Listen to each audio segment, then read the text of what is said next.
হঠাৎ করেই অল্প সময়ের মধ্যে আমি চিন্তা করে ফেললাম যে আমার মেয়ের হাজবেন্ডের অনেক পছন্দের একটা খাবার ছিল। সেই খাবারটা আমি ঝটপট করে বানিয়ে তাকে সারপ্রাইজ দিব। হ্যালো এভরিওয়ান, আসসালামু আলাইকুম। This is me Mahmuda from Mahmuda's daily blog. চলে আসলাম আবারও ছোট একটা ভিডিও নিয়ে তোমাদের মাঝে। সকালে ঘুম থেকে উঠেই চলে গেলাম বাড়ির নিচে, একটু হাঁটাহাঁটি করে আসলাম। তারপর ছাদে উঠলাম। ছাদে যে প্রকৃতির এই সৌন্দর্যটা দেখে একদম আমি তো মুগ্ধ হয়ে গিয়েছিলাম। অনেকদিন পরে ছাদে উঠলাম।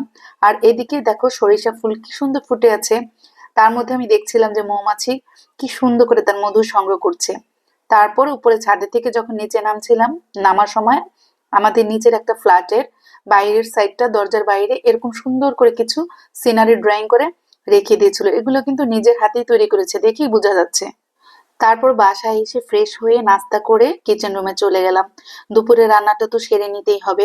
এটা হচ্ছে আমাদের প্রতিদিনের রুটিন। সকালে ঘুম থেকে উঠো, নাস্তা করো, তারপরে হচ্ছে দুপুরে খাবারের আয়োজন করো, খাওয়া দাওয়া করো। এরপর আবার সন্ধ্যার দিকে নাস্তা করো, রাতের খাবার খেয়ে ঘুমাও। প্রতিদিন সেম করে আমাদের রুটিন গুলো কাটছে। মাঝে মাঝে মনে হয় যে সারাদিনে এতবার খাওয়া দাওয়া না দিয়ে সারাদিনে যদি একবার খাবারের নিয়ম থাকতো তাহলে হয়তো অনেক ভালো হতো। আসলে ভাবা তো যায় কত কিছুই, কখন যে কত কিছু হয়ে যায় মানুষের জীবনে, আমরা ভাবি এক হয় আর এক, এটাই দুনিয়ার নিয়ম। আমরা তো মানুষ, আমাদের চাহিদারও শেষ নেই, শখেরও শেষ নেই। আমাদের যখন যেটা থাকে তখন ভাবি যে ইস, যদি এটা না থাকতো ওটা হতো। এটাই আসলে আমাদের মানুষের নিয়ম। প্রতিদিনই ভাবি দিনে দিনে বয়স হয়ে যাচ্ছে, শরীরের একটু যত্ন নিব। বাট ওই প্রতিদিন ঘুম থেকে যখন উঠি, ওঠার পরে বলে আজকে না কালকে, আবার কালকে আসলে বলি কালকে না পরশুদিন, এভাবেই করে দিন শেষ হয়ে যাচ্ছে। কিভাবে যে দিনের পর দিন, মাসের পর মাস শেষ হয়ে যাচ্ছে, দেখতে দেখতে চলে যাচ্ছে আবারও একটি বছর। এই তো বছরের শেষ প্রান্তে চলে আসছি। এমনি করে একটি একটি করে বছর চলে যাচ্ছে আমাদের জীবন থেকে। আর আমাদের বয়সটাও কিন্তু বেড়ে যাচ্ছে, আর আমাদের আয়ুও কমে যাচ্ছে। ভাবতে গেলে সত্যি অনেক খারাপ লাগে। দোয়া করি নতুন বছরটা সবার জীবনে অনেক মঙ্গলময় বয়ে নিয়ে আসুক, এবং আল্লাহ যাতে নতুন বছরে সবার মনের আশা পূর্ণ করে দেন। আর এই তো আমি এখানে একটা মুরগি রান্না করে নিচ্ছি। আমরা যেহেতু মা ছেলে দুজন, আমাদের জন্য তেমন একটা প্যারা নাই। মুরগিটা যেমন নর্মাল ভাবে সবাই রান্না করো, ঠিক সেভাবে আমি রান্না করে নিচ্ছি।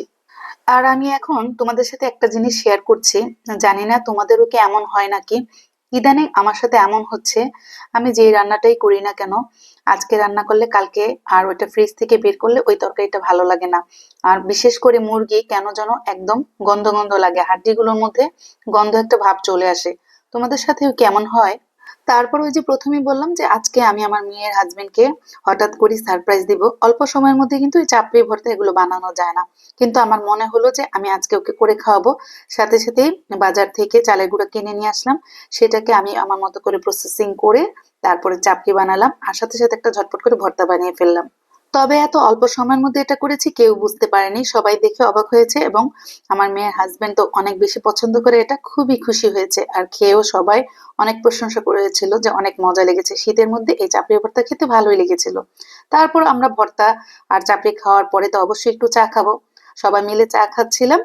আর আজকের ভিডিওটা এখানে আমি শেষ করে দিচ্ছি। আমার ভিডিও তোমাদের কাছে কেমন লেগে থাকে, যদি ভালো লেগে থাকে অবশ্যই লাইক কমেন্ট শেয়ার দিয়ে আমার পাশেই থাকবা। আজকের মতো এখানে বিদায় নিচ্ছি। আল্লাহ হাফেজ, টাটা।